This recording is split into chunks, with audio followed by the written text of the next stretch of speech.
درختوں میں ایک درخت ایسا ہے کہ اس کے پتے نہیں جھڑتے، اور مسلمان کی مثال اسی درخت کی سی ہے، بتاؤ وہ کون سا درخت ہے؟ یہ سن کر لوگوں کا خیال جنگل کی طرف دوڑا۔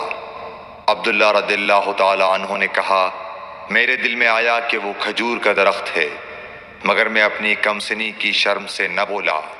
آخر صحابہ نے حضرت صلی اللہ علیہ وسلم سے پوچھا کہ وہ کون سا درخت ہے؟ آپ نے فرمایا، وہ کھجور کا درخت ہے۔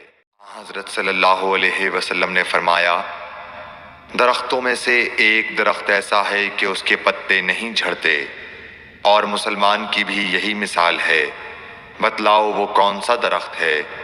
یہ سن کر لوگوں کے خیالات جنگل کے درختوں میں چلے گئے۔ عبداللہ نے کہا کہ میرے دل میں آیا کہ بتلا دوں کہ وہ کھجور کا درخت ہے، لیکن وہاں بہت بزرگ موجود تھے، اس لیے مجھ کو شرم آئی۔ آخر صحابہ نے عرض کیا، یا رسول اللہ، آپ ہی بیان فرما دیجئے۔ آپ صلی اللہ علیہ وسلم نے بتلایا کہ وہ کھجور کا درخت ہے۔ حضرت صلی اللہ علیہ وآلہ وسلم ایک بار مسجد میں بیٹھے ہوئے تھے، اتنے میں ایک شخص اونٹ پر سوار ہو کر آیا اور اونٹ کو مسجد میں بٹھا کر باندھ دیا۔ پھر پوچھنے لگا، بھائیو تم لوگوں میں محمد کون سے ہیں؟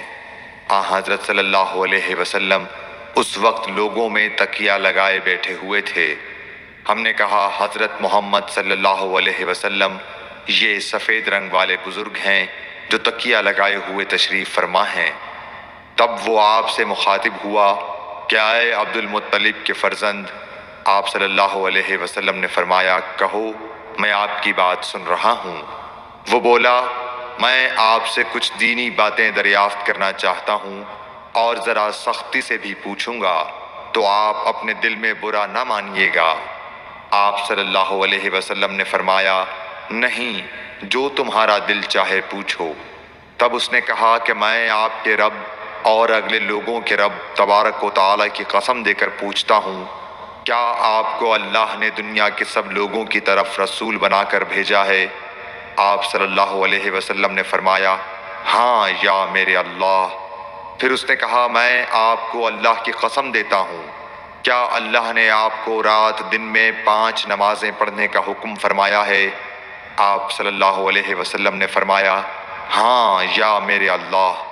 پھر کہنے لگا، میں آپ کو اللہ کی قسم دے کر پوچھتا ہوں کہ کیا اللہ نے آپ کو یہ حکم دیا ہے کہ سال بھر میں اس مہینے رمضان کے روزے رکھو؟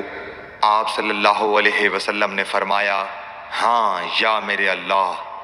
پھر کہنے لگا، میں آپ کو اللہ کی قسم دے کر پوچھتا ہوں کہ کیا اللہ نے آپ کو یہ حکم دیا ہے کہ آپ ہم میں سے جو مالدار لوگ ہیں ان سے زکوٰۃ وصول کر کے ہمارے محتاجوں میں بانٹ دیا کریں؟ حضرت صلی اللہ علیہ وسلم نے فرمایا، ہاں یا میرے اللہ۔ تب وہ شخص کہنے لگا، جو حکم آپ اللہ کے پاس سے لائے ہیں میں ان پر ایمان لایا، اور میں اپنی قوم کے لوگوں کا جو یہاں نہیں آئے ہیں بھیجا ہوا تحقیق حال کے لیے آیا ہوں۔ اللہ صلی اللہ علیہ وسلم نے ایک شخص کو اپنا ایک خط دے کر بھیجا اور اسے یہ حکم دیا کہ اسے حاکم بحرین کے پاس لے جائے۔ بحرین کے حاکم نے وہ خط کسریٰ شاہ ایران کے پاس بھیج دیا۔ جس وقت اس نے وہ خط پڑھا تو چاک کر ڈالا۔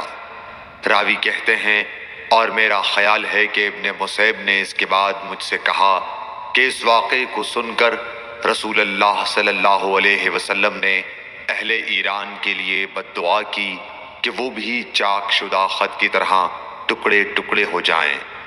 اللہ نے بہت جلد اپنے سچے رسول صلی اللہ علیہ وسلم کی دعا کا اثر ظاہر کر دیا۔ اللہ صلی اللہ علیہ وسلم نے کسی بادشاہ کے نام دعوت اسلام دینے کے لیے ایک خط لکھا یا لکھنے کا ارادہ کیا تو آپ صلی اللہ علیہ وسلم سے کہا گیا کہ وہ بغیر مہر کے خط نہیں پڑھتے، یعنی بے مہر کے خط کو مستند نہیں سمجھتے۔